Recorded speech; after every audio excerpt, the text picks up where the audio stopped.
Hello everybody, welcome back to my channel. Today we're going to be covering the HEROS magic artifact. So I did do this video a very long time ago, but that video became very outdated over time, so here we are again today.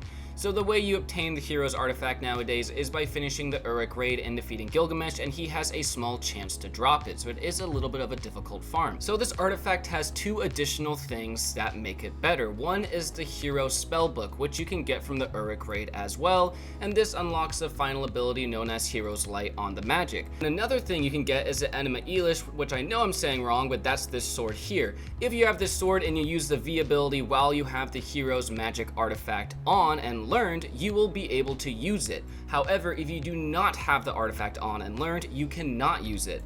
And let's get into the ability itself for a little bit. It did get buffed recently and its damage is very good.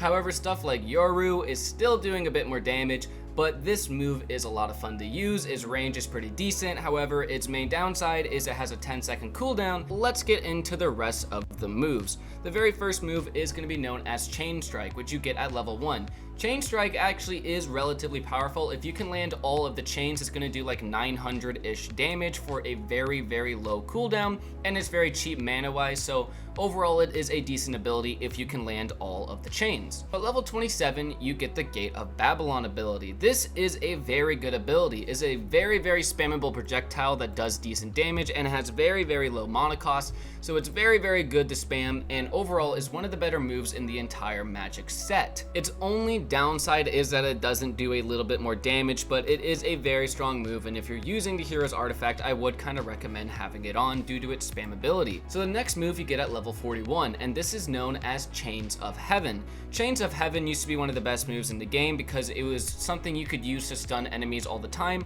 You can still use this to stun enemies and do very decent damage. However, its cooldown is a little long, and there's just better things you can use nowadays. However, its stunning feature is still pretty useful, so it does have that going for it, but overall it isn't as good as it used to be. The next move is known as Chain Destruction, which you get at level 56, and this used to be pretty much the best move in the game, but nowadays, in my opinion, it's a little subpar. It does do a good job of stunning your enemies, but its damage for its cooldown is very bad. Liberation has like half the cooldown and does way more damage. So again, it's just kind of the case of there's better things in the game now than this ability. So the last move you get at level 70, and you can only use it if you have that HEROS book. So this is a very powerful move overall. It does do fantastic damage. However, it does have that same problem of having an absolutely massive cooldown to where I would just pretty much never want to use it, because there's again better options out there that's doing around the same amount of damage, maybe a little less, maybe a little more, for way less of a cooldown.